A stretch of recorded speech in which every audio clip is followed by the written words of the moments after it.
तो चोखो मेला नाम के एक भक्त हुए पंढरपुर में। अच्छा, चोखो मेला जो है ये कोई मातृ गर्भ से इनका जन्म नहीं हुआ।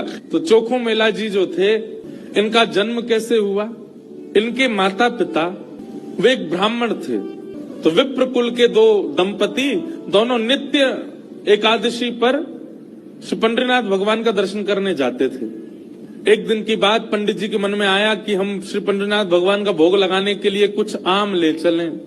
तो आम लेकर के पंडित जी और उनकी घरवाली दोनों जब मंदिर जाने लगे तो ठाकुर जी तो इतने प्रेमी हैं भक्तों के कि मंदिर तक आम लेकर के आए, तब तक ठाकुर जी से प्रतीक्षा नहीं हुई। भगवान एक ब्राह्मण का रूप धारण करके बाहर ही चले गए और बाहर जाकर के वो ब्राह्मण दंपति से कहने लगे, हमको बहुत जोर की भूख लगी है, हम बहुत दिन से भूखे हैं, आपके पास बहुत सारे आम हैं, इसमें से 2-3 हमको दे दो। विप्र दंपति ने सोचा कोई बात नहीं, 2-3 आम इनको दे देते हैं, बाकी 2 धा के फिर पंडरीनाथ जी का भोग लगा देंगे। लीजिए लीजिए भैया आप लोग पाओ। अब जैसे ही ब्राह्मणी ने आम दिया, पंडरीनाथ भगवान जिस रूप में आए थे उस रूप में बढ़िया प्रेम से फल पाने लगे। लेकिन वो क्या करते, थोड़ी देर तो आम चूसते, पूरा आम नहीं पाते, थोड़ा सा उसमें छोड़ देते और फिर ब्राह्मणी की गोद में ही डाल देते। और महाराज आधे आधे आम चौंकें और चौंक करके उनकी गोद में डालते जाएं। बेचारे ब्राह्मण देवता दंपति एक दूसरे को देखने लगे, बोले कि ये क्या कर रहे हैं? बोले कोई बात नहीं। 2-4 आम पा करके और उच्छिष्ट छोड़ करके उनकी गोद में ब्राह्मण तो चले गए। अभी दोनों दंपति सोचने लगे कोई बात नहीं, 2-3 आम बचे, इनको धो के पंडरीनाथ भगवान का भोग लगा देंगे और ये जो आम ये हमारी गोद में छोड़ गए, इनको बांध लो, कोई जानवर या कोई जीव मिलेगा उसको दे देंगे। जैसे ही दोनों आगे बढ़े तो ब्राह्मण तो थोड़े आगे चले गए, पत्नी धीरे धीरे पीछे आ रही थी। तभी उसको अचानक इतना भार लगने लगा, वो जो उसने झोली सी बनाई थी खोल करके देखा तो वहीं एक नन्हा सा बालक था। उसी का नाम पड़ा चोखो मेला। उनका नाम चोखो मेला इसलिए पड़ा क्योंकि भगवान ने आम चौंक करके और गोद में मेल दिया, इसीलिए नाम उनका चोखो मेला। अब इनके कोई माता पिता नहीं है, ये ठाकुर जी ने इनको भेजा है। अब चोखो मेला को देख करके, उस बालक को देख करके ब्राह्मणी ने मन में विचार किया, अगर मैं इस बालक को लेकर के गई तो सब लोग पूछेंगे ये कैसे जन्मा, मैं सबको क्या उत्तर दूंगी? मेरी बात कोई नहीं मानेगा कि झोली में अपने आप आ गया। और इस भय से कि संसार के लोग क्या कहेंगे, उन्होंने उस बालक को एक सुरक्षित सा वृक्ष था उसके नीचे छोड़ दिया, उसको स्वीकार नहीं किया।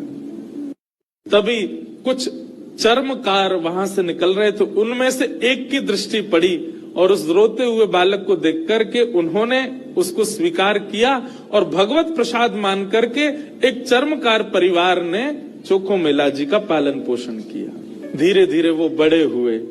अब क्योंकि उनके माता पिता चर्मकार परिवार के हैं, इसलिए कई जगह उनको मंदिर में जाने से रोक दिया जाता। पर ठाकुर जी तो किसी की जात पात नहीं देखते ना, ठाकुर जी तो सबसे प्रेम करते हैं। चोखो मेला जी अपने पिता के साथ में खेती बाड़ी करते थे। एक दिन खेती करते करते उनके मन में आया, इतने सुंदर सुंदर फल, इतने सुंदर सुंदर सब्जियां हुई हैं, मैं क्यों ना इन फलों को पंडरीनाथ भगवान का भोग लगाने ले जाऊं। तो उन्होंने क्या किया, एक केले के वृक्ष से खूब सारे केले ले लिए और एक झोला में बांध करके चल दिए। पंढरपुर से 12 किलोमीटर दूर उनका गांव था।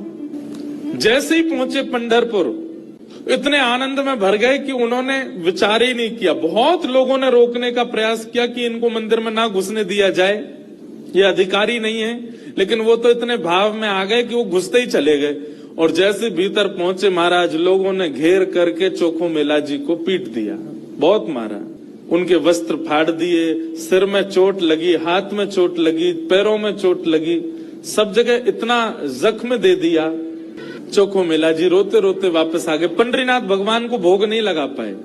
शाम का समय चोखो मेला जी अपने सब घावों को, जहां जहां से रक्त निकल रहा था, साफ कर रहे थे और गुस्सा कर रहे थे। बोले अब नहीं आऊंगा आपके पास, इतने सारे अपने आगे जो है धर्म शास्त्र के मर्मज्ञ लगा दिए हैं, वे सब जात पात देख करके दर्शन कराते हैं, खड़े रहो, बने रहो महाराज अपने रूप में, हम तो नहीं आएंगे आपका। अरे कुछ करने थोड़ी आया था, कुछ मांगने थोड़ी आया था, अपने खेत के बढ़िया फल लेकर के आपका भोग लगाने आया था। इतने में ही श्याम सुंदर पीताम्बरी पहने चलते हुए चोखो मेला के पास प्रत्यक्ष प्रकट होके आ गए। और चोखो मेला के पास आकर के गले में गलमैया डाल करके बैठ गए। पहने चलते हुए चोखो मेला के पास प्रत्यक्ष प्रकट होके आ गए और चोखो मेला के पास आकर के गले में गलमैया डाल करके बैठ गए। ए चोखा, तो इतना उदास क्यों हो रहा है? बोले उदास? इतना पिटवाया हमको, हाथ पांव सब तोड़ ताड़ दिए हमारे, और अब मेरे घर आ गए हो, मेरे गले में गलवैया डाल करके बैठे हो। ये सब लीला क्यों करते हो आप? वहां क्यों नहीं रोका आपने सब पुजारियों को, पंडाओं को, ये सब ब्राह्मणों को? ठाकुर जी बोले, देख चोखा, वे सब मुझे पूजते तो हैं, मेरी सेवा तो करते हैं, पर मुझको पाषाण मानते हैं, मुझको मूर्ति ही मानते हैं, और जो मुझे पाषाण मानता है ना, उनके लिए मैं पाषाण ही रहता हूं। उनके लिए ना मैं बोलता हूं, ना मैं हंसता हूं, मैं बस एक टक खड़ा रहता हूं, ना मैं खाता हूं, ना मैं कुछ नहीं। तो मुझे पाषाण नहीं मानता ना, तो मुझे साक्षात ठाकुर जी मानता है। इसीलिए तो अपने बगीचे के फल लेकर के मेरे पास आया। वहां बहुसंख्यक पाषाण मानने वाले लोग हैं, इसलिए मैं उनके सामने बोला नहीं। एकांत में जब तू आ गया तो मैं तेरे पास आ गया। चल चोखा, अब तू मुझे अपने आंगन के फल खिला दे। अपने हाथों से सुंदर छिलका उतार करके श्री पंडरीनाथ भगवान को अपने हाथ से खिला रहा है चोखो मेला। भगवान ने 2-3 केला पाए, और 2-3 केला पाने के बाद में भगवान बोले, ए चोखा सुन, अब मत खिला, अब बाकी के जितने बचे हैं ये सब मेरी पीताम्बरी में बांध दे। चोखा बोला, वहां जाकर के पाओगे, सारे मेरे सामने ही पा लीजिए ना, आप बांध करके क्यों ले जा रहे हो, यहीं प्रेम से पालो। पंडरीनाथ भगवान बोले, अरे मैंने अपना तो पा लिया, ये बाकी के तो मैं पंढरपुर में रुक्मणी जी बैठी हैं, वो भी भूखी हैं, उनके लिए ले जा रहा हूं, उनको जाके मैं पवा दूंगा। आज चोखा, तेरे ऊपर इतना प्रहार किया ना सबने, तेरे ऊपर इतना अत्याचार किया सबने, इसलिए मैंने और रुक्मणी जी ने आज भोजन ही नहीं किया, हम दोनों भूखे हैं। अब मैंने तो पा लिया, अभी रुक्मणी जी के लिए ले जाऊंगा। भगवान अपनी पीताम्बरी में केले बांध करके पंढरपुर आ गए, और पंढरपुर में आकर के रुक्मणी जी को पवाया। प्रातः काल ब्रह्म मुहूर्त में जैसे ही कपाट खुले, श्री पंडरीनाथ भगवान के चारों ओर केले के छिलके पड़े हैं, और केले के छिलके देख करके सब पंडा पुजारी बोले हम तो कपाट बंद करके गए, ये केला के छिलका यहाँ कैसे पड़े हैं, ये कौन लेके आया? सब पंडा पुजारी नाराज हो गए, अपने हाथ में डंडा ले करके कमर कस के सब पहुंच गए चोखो मेला के घर। चोखो मेला घर में सो रहे थे, और घर में जाकर के वहां से घसीट करके उनको मारा सबने। बोले, अरे दुष्ट पापी, तुझको मंदिर में नहीं जाने दिया तो रात्रि तू गर्भगृह में घुस गया।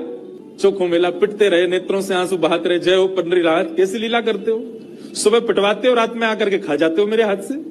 लेकिन अब की बार श्री पंडरीनाथ नाराज हो गए। पंडा पुजारी सब अपना काम करके चोखो मेला के साथ थोड़ी हाथापाई करके सब जैसे ही वापस आए, पंढरपुर में श्री पंडरीनाथ भगवान के मंदिर के मुख्य द्वार सारे अपने आप बंद हो गए, और भीतर से ठाकुर जी ने ताला लगा लिया, लॉक कर लिया, बंद हो गए ठाकुर जी मंदिर के अंदर। सबने अथक प्रयास कर लिया, लेकिन एक भी द्वार नहीं खुल पाया। पूरा दिन व्यतीत हो गया, बड़े बड़े कारीगर आ गए, लेकिन दरवाजा तोड़ भी नहीं पाए, खोल भी नहीं पाए।